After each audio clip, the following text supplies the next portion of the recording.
Welcome to my channel. दोस्तों, आज हम बात करने जा रहे हैं हमारे देश के टैक्स स्ट्रक्चर की।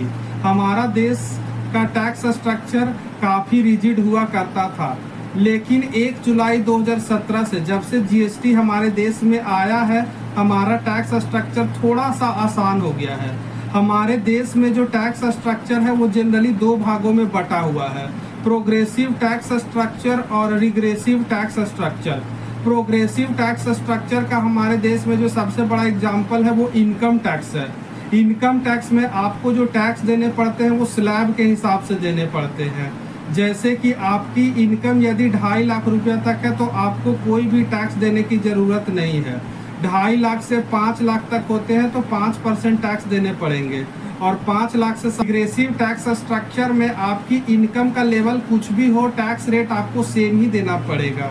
मान लीजिए आप अगर 12% जीएसटी पे करके बाजार से जूते खरीदते हैं, तो अगर वो कोई बहुत बड़ा अमीर लड़का हो तो उसे भी 12% का ही जीएसटी देना पड़ेगा।